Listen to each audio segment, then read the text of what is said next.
বাড়িতে যত রকমের ছোট বড় মেজো সেজো সব রকমের কাজ যাবতীয় সব আমাকেই হ্যান্ডেল করতে হয়।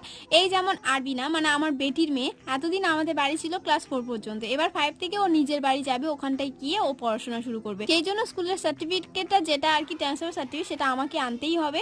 তো সেই জন্য আমরা দুজনে মিলে গিয়েছিলাম। এখানে রেশমার আব্বু একটা নতুন ফোন কিনেছে, সেটাই দেখাচ্ছিলাম। তো মাঝখানে আমাদের দুপুরবেলা অনেক কাজকর্ম মানে খাওয়া দাওয়া আর ঘুম ছাড়া আর কিছুই হয়নি। তো এগুলো কমপ্লিট করে আমি পড়াতে যাইনি একটা কারণবশত, সেটা আমি বিকালে পড়াতে গিয়েছিলাম। দেখতেই পাচ্ছ ইতিমধ্যে অন্ধকার হয়ে গিয়েছে। তো একটা শাউট আউট বলে রেখে, তামান্না নজরুল বলেছে আমার নামটা তামান্না আর আমার নামটা নেবে দিদি প্লিজ। তো আমি তোমার নামটা নিয়েছি, আই হোপ তুমি অনেক খুশি হয়েছো। বিকালে একটা কাজ করতে বসেছিলাম যেটা আমার সেলাইয়ের জন্য অনেক কষ্টের সৃষ্টি, ওই কাজটা আমি করলাম। তো ফাইনালি তোমরা একটা দেখতে পাচ্ছ, আমি একদিন স্টোরিতে দিয়েছিলাম, তো সেই কাজটা ফুললি ভাবে হয়নি, তো সেই জন্য হাফ যেটা হয়েছে সেটাই দেখাচ্ছি। কেমন হয়েছে আমাকে জানিও ভিডিওটা। আর বাই বাই।